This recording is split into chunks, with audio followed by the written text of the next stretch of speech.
What is up, everybody? Welcome to Curated, where music moves, style speaks, and creativity shapes culture. Because, fam, culture isn't created, it's curated. Welcome to another episode of the podcast. I'm your host, Carlos. Today, we're talking all things motherfucking Coachella. We got a special guest, my boy, Teo. This is my dog. I never actually realized that maybe I should just start recording off on the living room because this is low key a vibe. Like,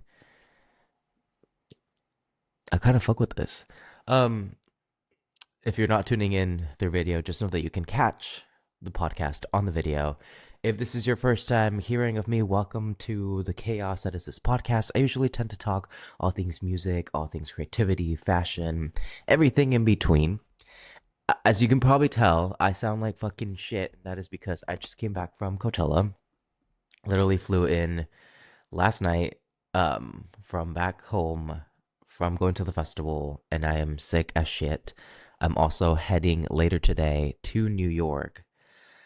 Thankfully it's not COVID. I will be wearing my mask. I will try to stay away from as many people as possible to not get them sick. But this whole New York thing, this whole had been in the plans for a long time. Coachella was honestly a last minute send. I'm not gonna lie.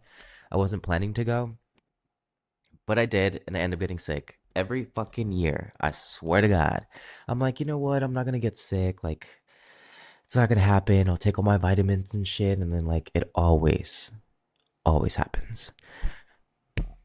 Anyways, we're here, and we're here to talk all things Coachella, y'all. If anybody is heading to weekend two, the reason why I wanted to record this and the reason why I'm gonna put this out as soon as motherfucking possible is because if you're heading to weekend two Coachella, I want to make sure that you have all the tips and tricks, everything you need to know about this year's festival, what acts you should check out, what the vibes are, everything you need to know. And I'll make it as concise as possible. I'm just gonna raw dog this shit. I didn't like write a script or anything for it. I'm just gonna talk and then edit later. And we're just gonna talk. We're just gonna talk all things Coachella. First and foremost, I want to say this, okay? I am probably an anomaly to some degree because I've been to the festival now for the last 11 years. This last weekend was my 11th year going to the festival. I several reasons why I go to the festival. The primary one is because I am from the Coachella Valley. No, my parents aren't rich. I don't come from a wealthy family. My mom is actually a house cleaner, and my dad used to do landscaping. Uh, the Coachella Valley is kind of the ideal place for that to happen. My uncle owns a landscaping company that he hired my dad to go work for, and then my mom started working there too as a housemaid, and we just ended up staying there. A lot of my family on my mom's side it's in the Coachella Valley, alongside with a lot of my family from my dad's side. They're also down in the Coachella Valley. So I just grew up there. But I am not part of the wealthy 1% by any means. So me going to the festival for the last 10 years was because I saved all my hard-earned money to go to this motherfucking festival, but also because I lived there. So to some degree, for I would say half of the years that I went to Coachella, I had a home. I had a place to go. I didn't have to pay to stay either at camping or at an Airbnb.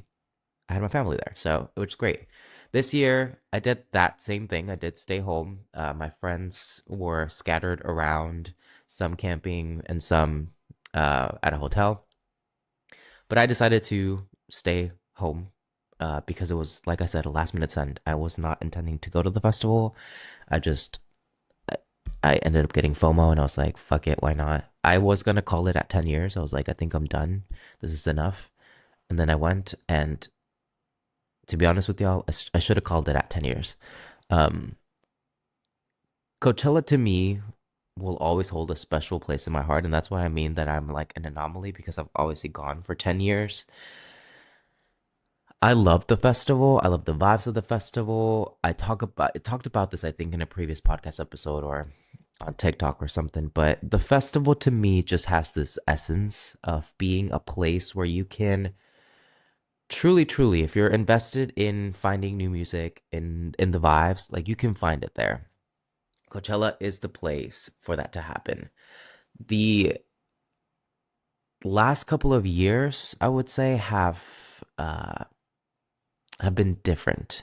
at the festival. And I think the general consensus of everybody who went this year was that Coachella just felt off. And I agree. I definitely agree. I'm not sure if Coachella's just losing its essence. I'm not sure if because, everybody's on social media that the true Coachella is being exposed. Um, I don't know what it is, but it just felt off. And I have a few theories as to why that's the case. One of the main ones is, like I said, the festival has changed quite a lot over the last several years. Probably back in like 2018, prior to 2018,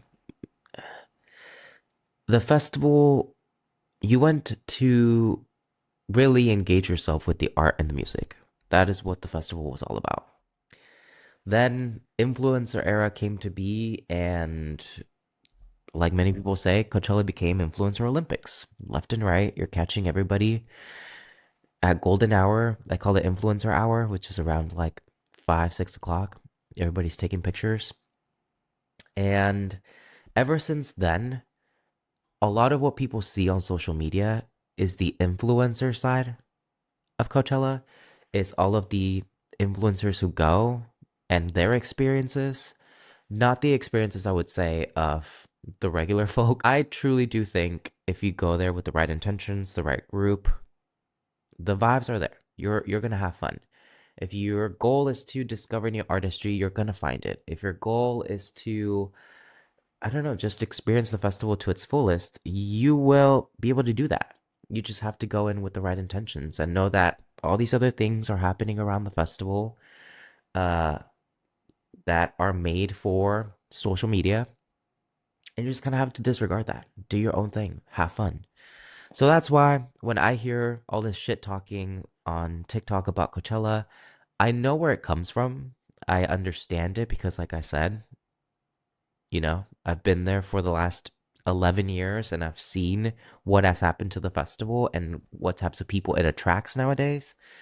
But I still do wholeheartedly believe that if you go to the festival, again, with the right crew and the right vibes and the right intentions, like, you will have a lot of fun. To me, Coachella is one of a kind. It will always be one of a kind.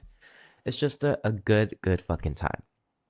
Now, with that, I do want to say, as you keep watching all the TikToks, as you keep watching people on social media, you will hear all the bad shit about Coachella. And so I want to address some of those things. For example, the heat. All right. People talk about the heat all the time, especially if you're like camping. This last weekend, I will say, was a little bit on the hotter side. Like in previous years, Coachella is usually around 90, 80, and at night it gets quite nice. Um, I even felt it being from the Coachella Valley. I was like, damn, it's kind of hot out here. I know that it gets hot in the afternoon hours, so I don't personally go into the festival until about 4 or 5 when the sun's about to set. Because I know it's hot as shit. I think you can mitigate all those things by just like staying hydrated, wear your fucking sunscreen, like go to the shade. It's only hot, I would say, for a couple of hours in the day, and then afterwards it gets relatively nice. Sure, it's warm, but it's like not to the extreme that some people may tell you it is. And again, it might come from a place of me being from the valley and knowing how hot it gets down there and being used to the heat, but it's not that bad. Now, the other thing is it expensive? Yes, it is fucking expensive. Not only are the tickets expensive, but also everything inside that fucking festival is expensive. A drink can run you for $50 if you get a double. A bowl of disgusting food can run you for 26 to $30. Like, it is expensive to the point that I'm like, y'all are just robbing people of their money because nothing in that festival except the paella is worth that much money. The food is not all that great. The drinks, like, okay, they're whatever. Trust me, y'all, like, there isn't anything at that festival that I'm like, oh, yes, it's worth my money. Again, except for that fucking paella. And people will keep talking about this paella because it's facts. That shit is top notch. Now, I think another reason why the festival has just changed this year in specific is because Coachella, I think, is investing a lot more in the tiers above GA. The accessibility to guest passes, artist passes, and VIP is, in my opinion, easier. Not that it's any cheaper, it's just easier to get those things. And the appeal to get those things is higher because of how much Coachella is investing in those upper tiers. I don't think Coachella gives a fuck about GA people. Quite honestly, they don't. I think because they know the vibes of Coachella have shifted, they're investing more money in just trying to get people comfortable in the festival and more perks of being in the festival so that they can spend more money on their ticket, upgrade to VIP, upgrade to a guest pass, see if they can find an artist pass. Like, that's where I think Coachella's investing themselves. They are forgetting about the motherfucking GA people. They don't give a shit about GA. Like, truly, they don't give a shit. So, I do think that for a lot of like influencers, it kind of rubs them the wrong way when us common folk can get access to these VIP and guest pass sections because they're like, I thought this was for the influencers and the A-list celebrities. Nah, bitch, you got the money, Coachella will let you in. You just need to show them the money. They don't give a fuck who you are, what your status is. Show them the money. You can get in to any place you want at that festival. So I do think that dynamic, that like hierarchy, a lot of people called it like the Hunger Games, that hierarchy of like sections and wristbands has shifted in a way um that nobody really gets GA tickets anymore, and like there's not really anything for GA folks. Not to say that like I'm saying you guys should get VIP or get under the passes because the festival is expensive in itself just to go fucking GA. I personally used to not think the perks of VIP were all that worth it. Like you just get into additional sections and areas. Okay. So it really just comes down to what you can afford, um, and like where you want to spend your money at. I had a couple of friends who decided to go full out. They went to the safari camping sites and they had guest passes. They seemed to loved it.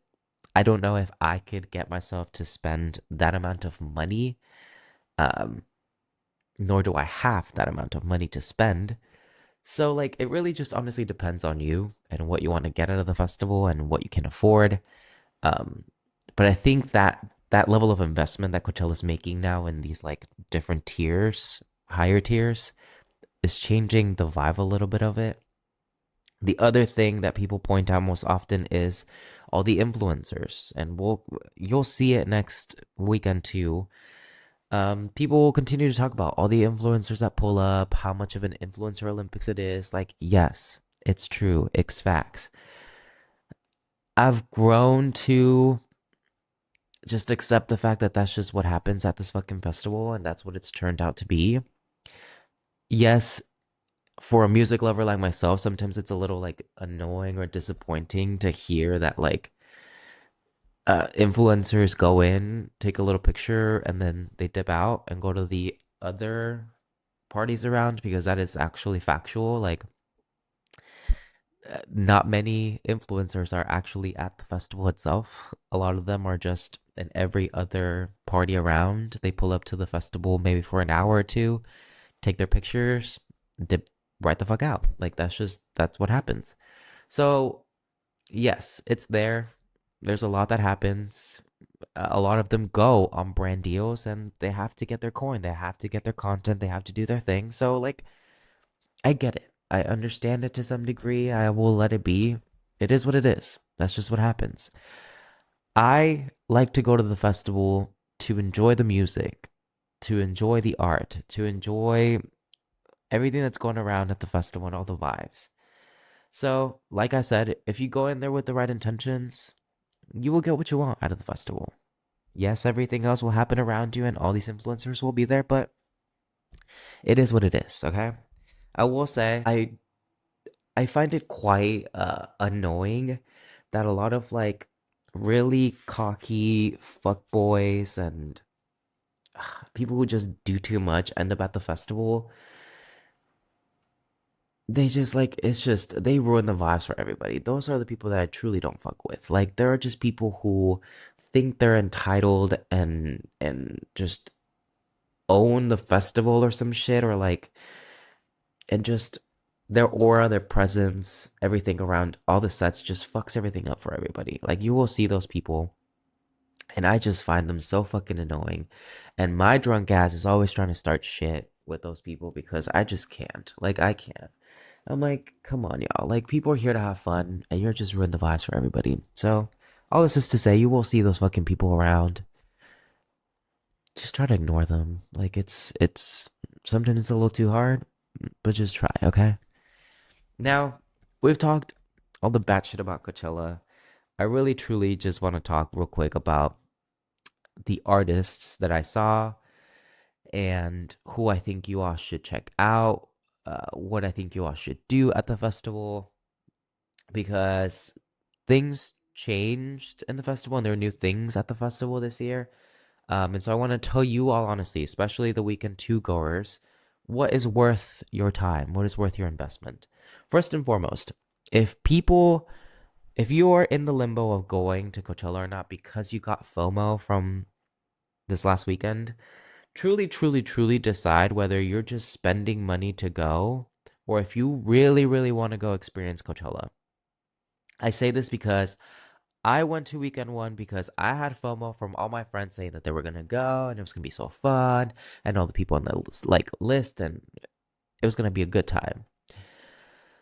Every year you will have fucking FOMO. Every year somebody will make you feel like you should have been at the festival. That will last for that weekend and that weekend only. After that, nobody gives a shit. We've moved on. Trust me, y'all. Nobody fucking remembers what happened last weekend already. It's done. Done deal. So truly, truly ask yourself if you want to go and experience the festival or if you're just like going with the flow and doing it because people are pressuring you to do it. My friends always say this, but Coachella is a marathon, not a sprint.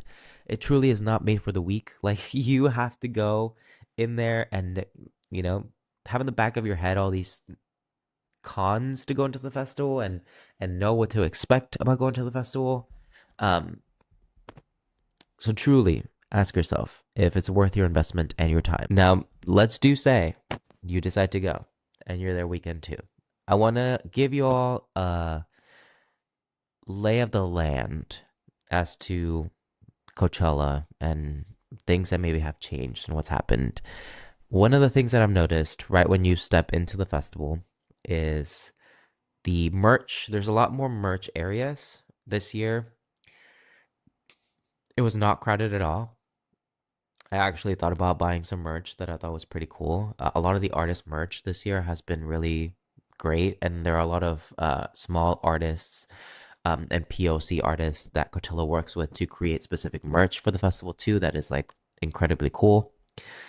So there are more opportunities to buy merch than last year. I know last year was a fucking disaster, so I feel like they listened and they put a lot more areas to buy merch.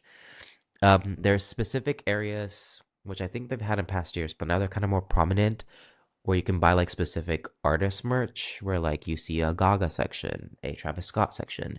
Um, so there's just more opportunities for you to, you know, spend more money like you already didn't.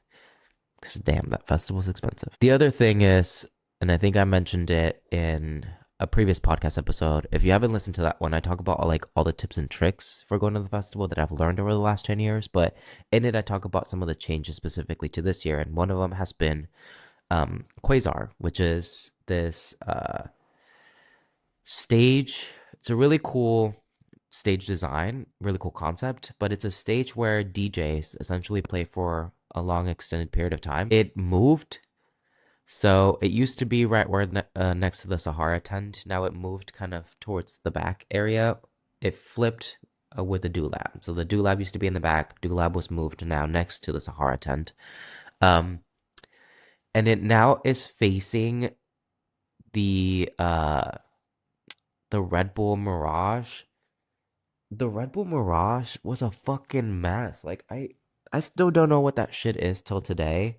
I know that there's like Nobu that you can go to, which all the fucking influencers were at because they just I guess you want to spend $300 to go eat new Nobu at a festival. Like, okay.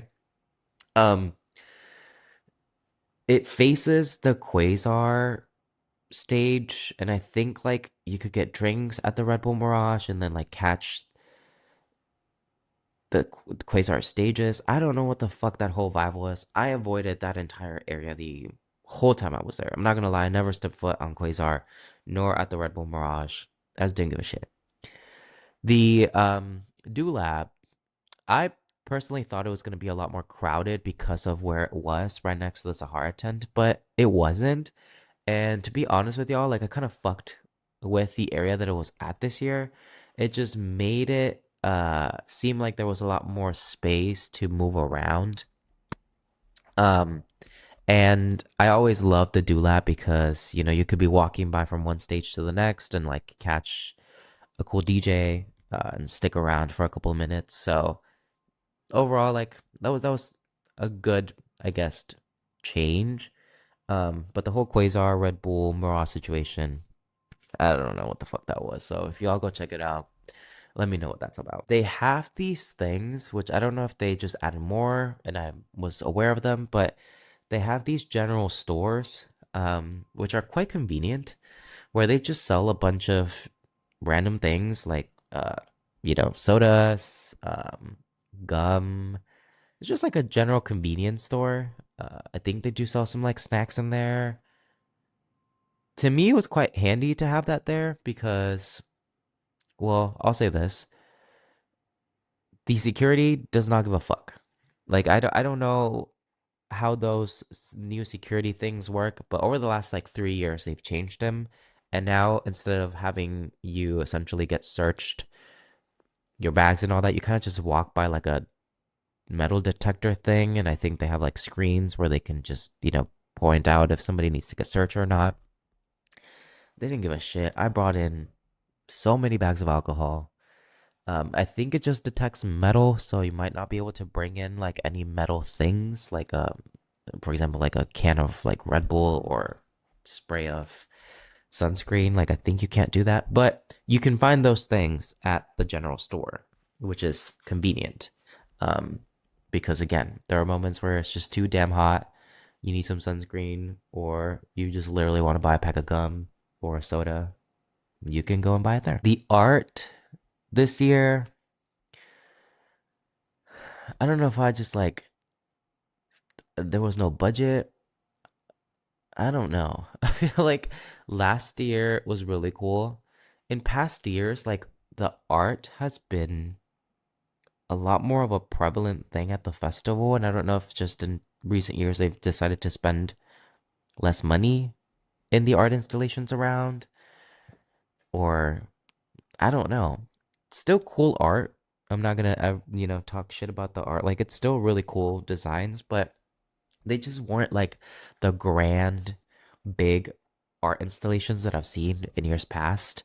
We were even talking about that one year where they had the butterfly, where it like literally on day one it was a like snail that turned or like a yeah like a bug that turned into a butterfly over like the 3 days, like a cocoon. It was like a whole thing.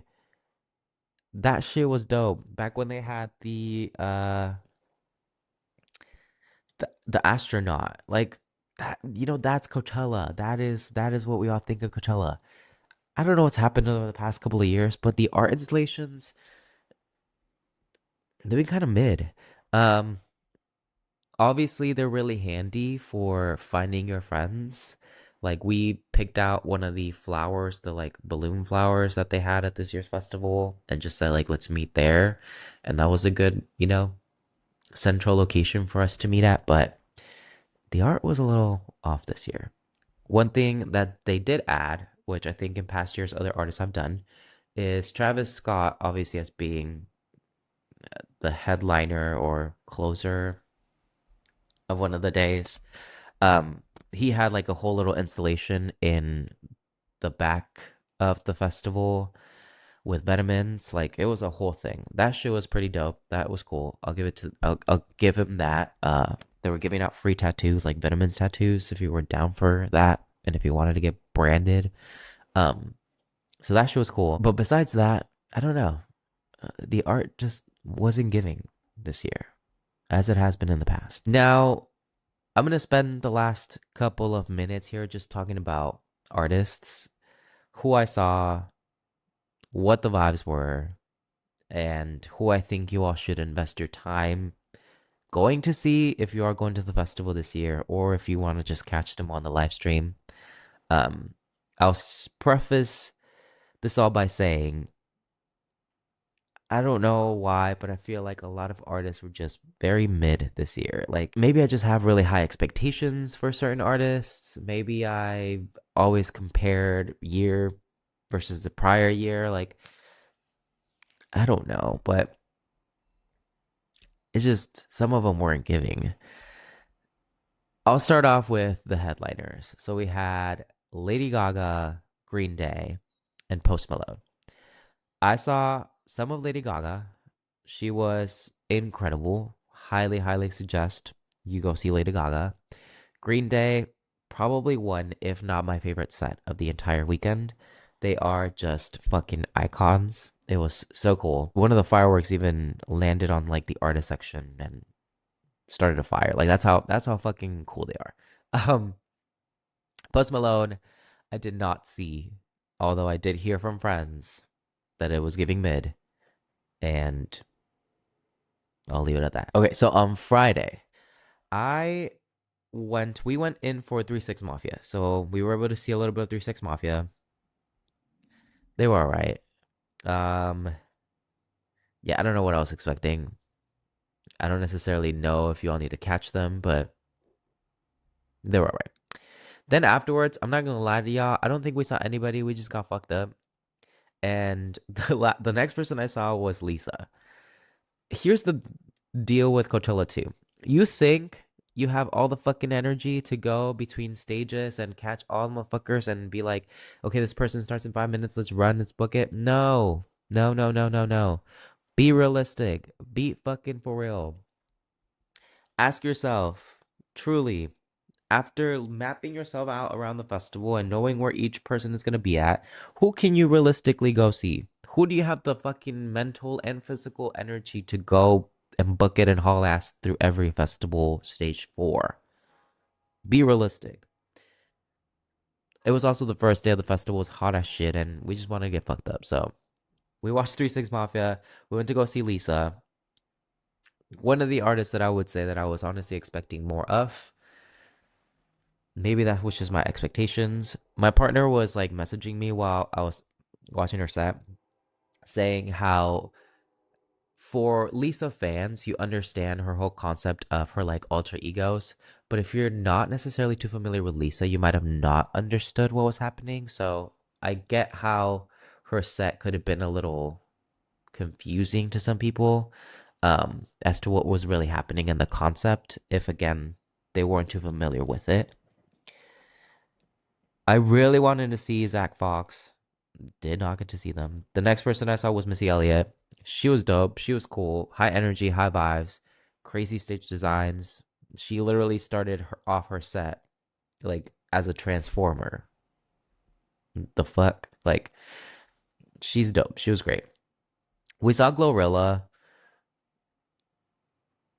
one of those artists again that I don't know. Maybe I was a little too fucked up and I wanted more like ratchet vibes to get wild with, but that wasn't giving. And then Mustard. So I've heard Mustard was good. Again, saw a little bit of Lady Gaga, and then I left the festival because that day, again, we went a little early. It was too fucking hot. I got a little wasted. I was like, I'm tired. I'm going home. I took an Uber home after seeing a little bit of Gaga. I didn't see Mustard. I heard Mustard was good. It truly just depends on what your vibes are.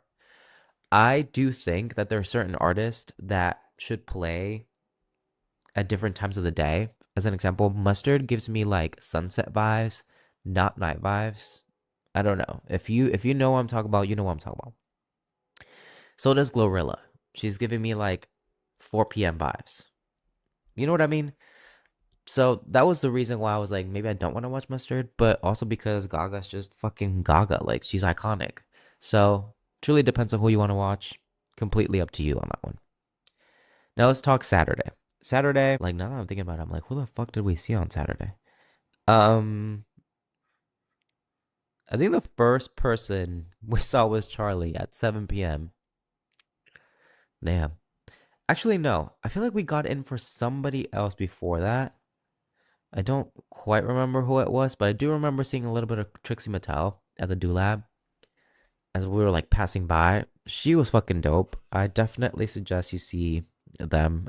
If you don't know who Trixie Mattel is, she is a famous drag queen who is also a really cool DJ.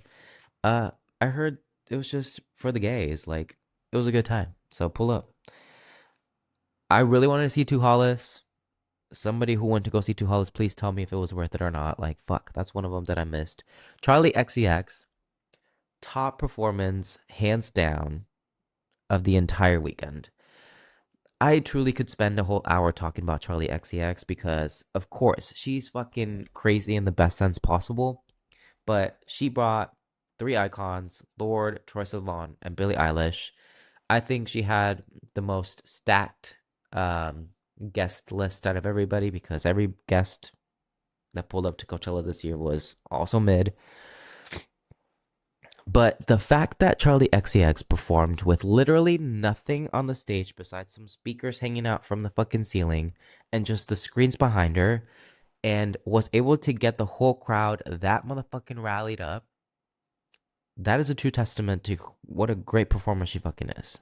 Like, I had such a good time and I was at awe just watching her go shit crazy at the festival with nothing on that stage to really like support her besides her own energy. That she built different. And then see Pusha T. I think the next person we saw might have been Green Day. So this is what I mean, y'all. I feel like on day two, I literally saw like two people or three people.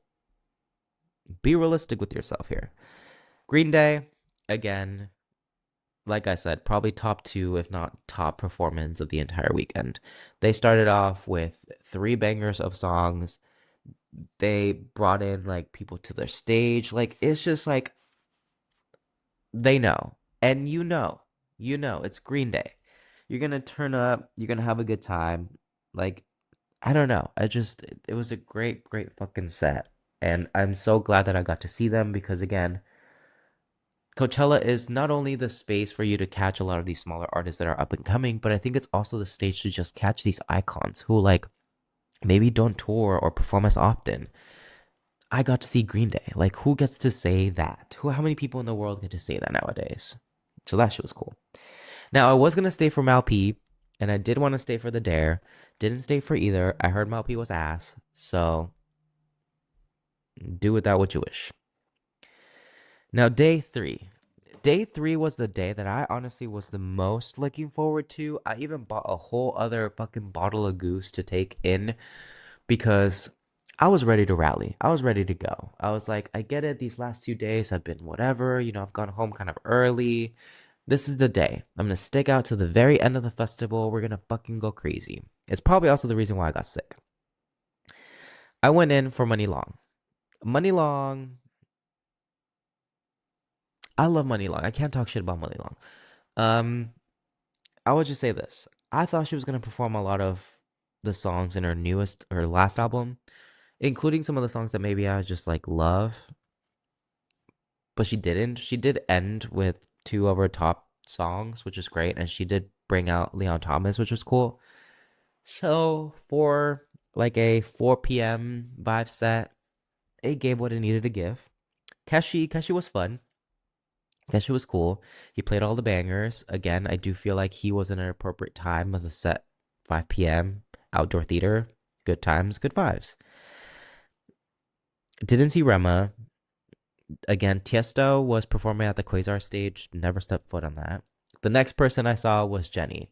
By that point, I was feeling myself. I was a little lit. I was like, let's go, let's rally. We're fucking going. Poured up. Jenny, I'm gonna frame this in a way that all you Jenny fans don't come after me. But I don't know.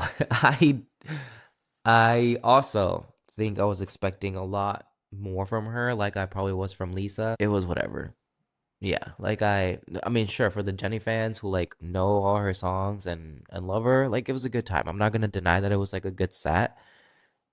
I don't know, y'all. I feel like I'm asking for too much, but every time I go to Coachella, I'm like, you gotta bring your fucking whole self. Like this is Coachella, you know? So yeah, it was whatever. Then we saw Ty Dolla Sign. Again, one of those other ones where I was like, okay, not what I was expecting. Ty Dolla Sign to me is the feature king. He has so many bangers, so many good songs. I thought he was gonna pull all his good songs. I thought the vibes were gonna be up here. You know what I mean? Concept wise, he went for this like jail uh kind of like storyline, like incarceration. His set was actually really dope at the Sahara tent. Like it was a cool, immersive set. I don't know if that set design and the concept for that story necessarily matched Ty Dolla Sign's songs and vibes. I also don't know, like his guests were cool, but again, like the vibe just wasn't up here. You know what I mean? It was like over here. So, and then he brought out Leon Thomas to perform the exact same song that he performed earlier in the day. So I was like, okay, cool, whatever. Last person or last set that we saw to end the night was XG. XG will always have my fucking heart. I saw them at Bill Graham here in San Francisco. They are incredibly talented. They are so fun to watch. It's just a good time. They let us into the VIP section because I think it's just like was pretty empty. Uh about like a song or two in, like they just opened up the VIP section. We flooded in. So I got to see XG literally steps away from where they were performing. They were really cool. They were really fun. I had a good time. I think it was a strong way to end that night because again, I was just expecting a little too much from everybody else. And that was it, y'all. That was my festival weekend. Hopefully that gave you all enough insights, or maybe it didn't, because I feel like I just talked shit about every artist for like 20 minutes. But maybe that'll allow you to gauge whether or not you want to invest your time if you're going weekend two to catch these people. If not, I probably will suggest you going in a little earlier and then maybe catching a lot of these smaller artists, you know? Um, Find a new one. Because trust me, these people are the ones that are going to blow up in the next couple of years. And it'd be dope for you to say that you catch them first, right? So, like, maybe that's my suggestion for this year. Maybe thematically, I suggest that you all go in a little earlier and maybe leave earlier because the theme of 2025 Coachella is mid. MID. Mid. So, with that being said, y'all, I hope you stuck around, enjoyed the podcast episode. Um, I tend to do these reviews every so often. I don't know if after this year I'm gonna go back to Coachella, like I said, but I do want to know from any weekend one goers, and if you're going weekend two, like what the vibes are. Like what are you most excited for if you're going to weekend two? And if you went to weekend one, who did you love? Who did you not love? Like what was the overall aura of being at the festival, especially for any first time goers? Like I truly want to understand what do you all think? Because again, I'm a little jaded. And that's just me. With that being said, I do appreciate you all sticking around. And I hope that I can catch you all on the next one. Please do subscribe to the YouTube channel. or, on Spotify or anywhere that you listen to the podcast. More good shit is coming down the pipeline. Um, Apologize for sounding incredibly disgusting, or maybe I sound a little sexy. You know what I mean? Like a little. Mm, I don't know, but whatever. I appreciate y'all sticking around. And I'll catch you all on the next one.